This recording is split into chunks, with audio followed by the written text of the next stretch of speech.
So keeper, hopefully you guys have business, right? So from somewhere between 11 and 2, maybe 3, really 2, you shouldn't need to spend tons of time every day. You need to make sure you're keeping business. So what does that look like? As marketers, we will go out and we'll get a client, we'll run ads for them or do SEO or build a website for them and then never talk to them again. And it's like, why? That's stupid. And I've done it too. I'm not pointing fingers. I'm telling you from bad experience of my own. I've done the same thing in my life. You have to schedule time to make sure you're keeping business. Because what are these people doing every month? They're paying a bill every month of yours. So give them some time, work on their business for a little bit of time in some way. Even if everything that they do is automated, schedule your day and your weeks out in a way that go, hey, this one day I can look at all the Facebook ads that all my clients do on this day and on this day, right? So now you got 3 more days to do other stuff for these clients. And most people in this group have 5 clients or less. So if you have 5 clients or less, you can just about do something. You can give some sort of touch every day. You should be able to send an email every day or at least twice a week, just saying, hey, I looked at your ads. We changed the stuff. We did this thing. We did that thing. And everything's looking good. That will retain your business and your churn will stay like down to the floor because people will stay with you just because you spend time to keep the business. You spend time to develop the relationship or into the relationship of that client and give them value. If they're asking you questions, here's the most brilliant thing too, by the way, guys. Like your clients will respond to you at all hours, yes or no? Has anybody else not experienced this? Like they text you at 9 o'clock at night. You don't have to respond. You don't have to respond to them until between 11 and 3.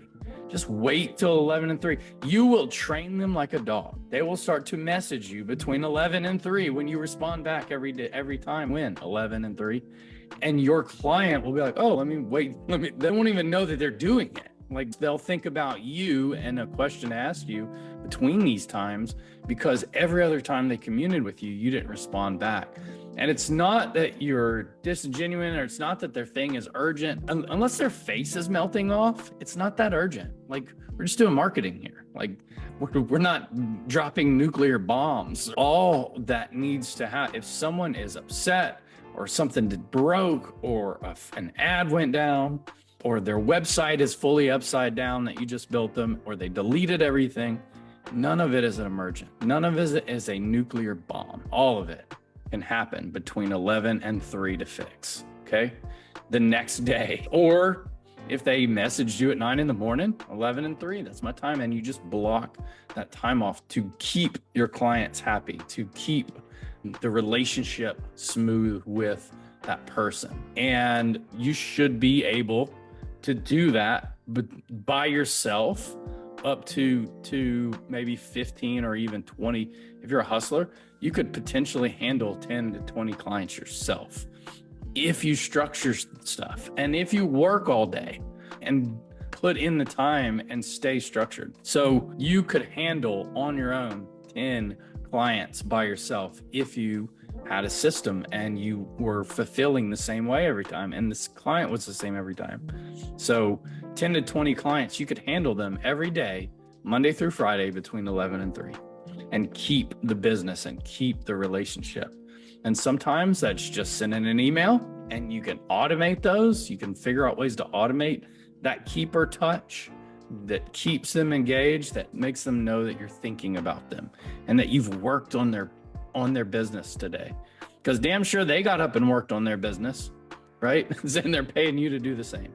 So the last one is doer. So doer is really the stuff that, in agency world. So doer is typically going to be the afternoon, somewhere between 2 and 8, right? Based on whatever y'all's schedule is, maybe 7.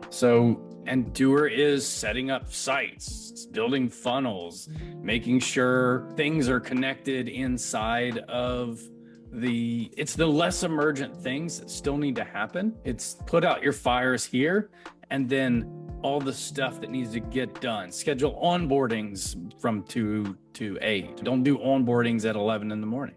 Schedule all those types of things if you are the one doing all the different things. So if you block your day out like this, you'll realize that you can wear 3 hats, right? Let's make this a top hat. You can wear 3 hats, okay? And that's the most important thing. People are like, oh, I'm busy. You're not busy. You're just not structured. You're not busy. You're disorganized. And if you will get in and you will say, nothing in the world happens.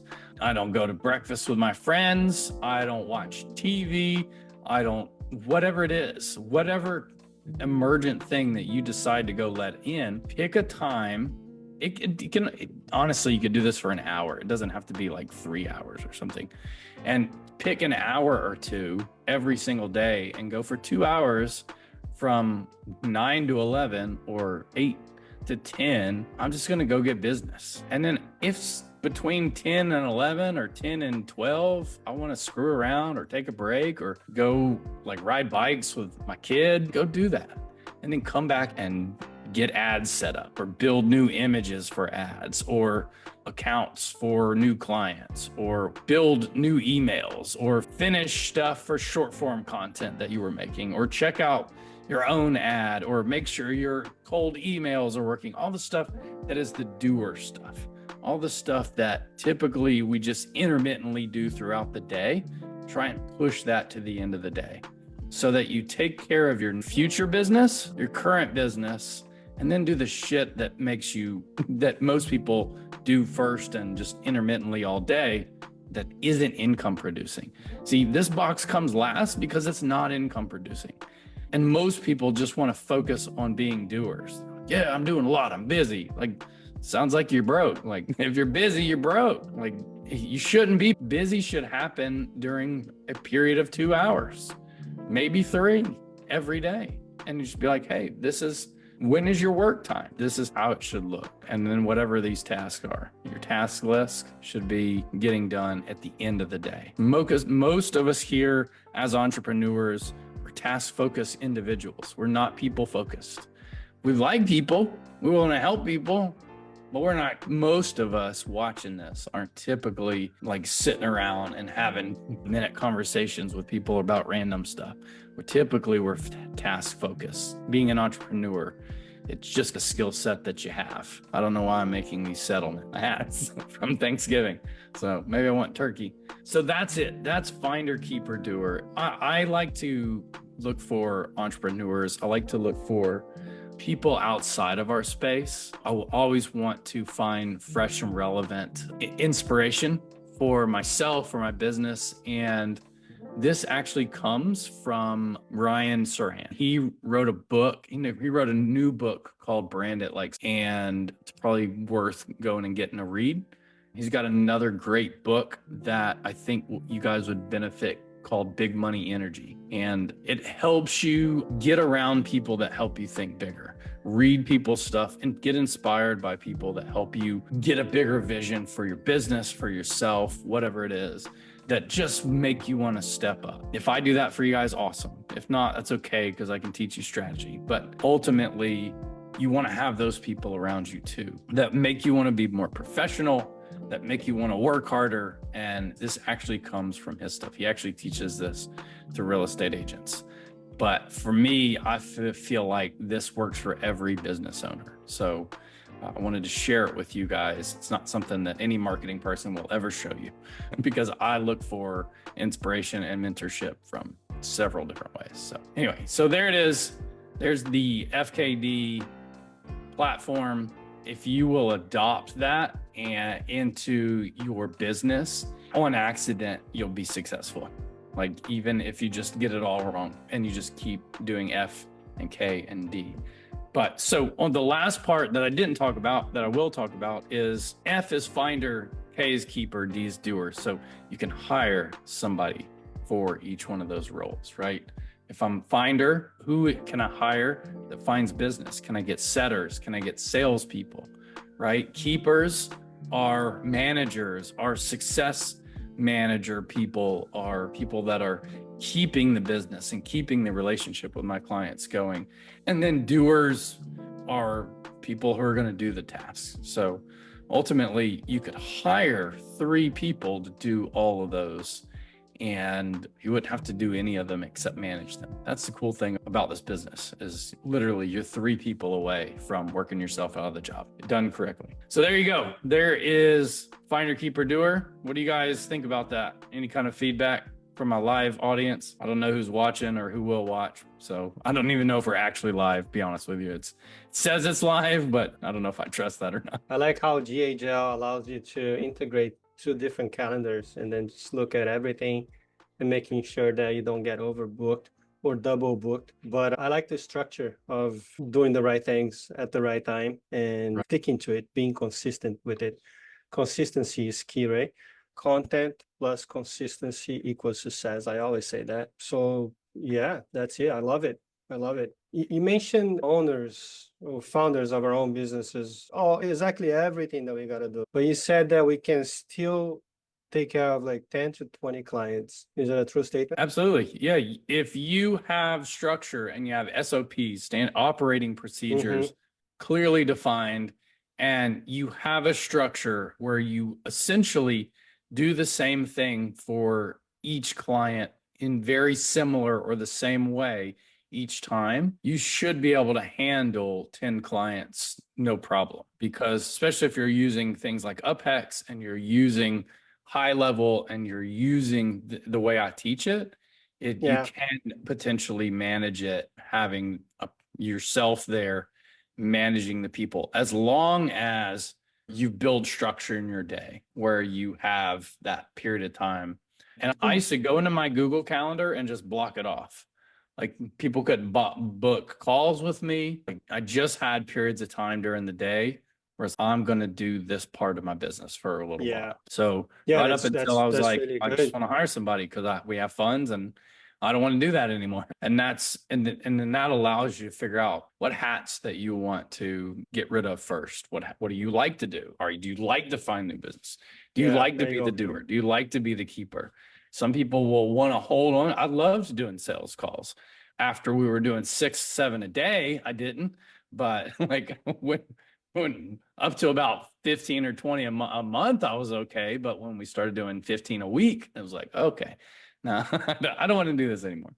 So you'll figure out where you're at, but it's doing those things to build the momentum. People I don't have 6-pack of abs because I don't get up and do crunches every day. But if it's important, if it's that important to me and I see the value in it, then I'll do it. The other thing that Ryan talks about that I don't know how I missed it, this is why I go back and read stuff that I've already read, is he talks about future Ryan, or your future self.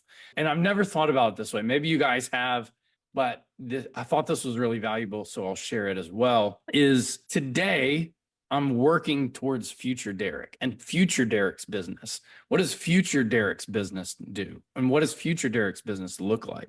Because I'm the employee of future Derek's business right now. So if I look at that and I go, I got to be that right now, because that's what it's going to be in a year. So let's operate like that now so that it will be that in a year. So oftentimes we don't look at future where we're trying to go and who we're trying to be. And you go back and you just look at it right now and be it right now and work towards it, because you're the employee of future Marcus's business right now.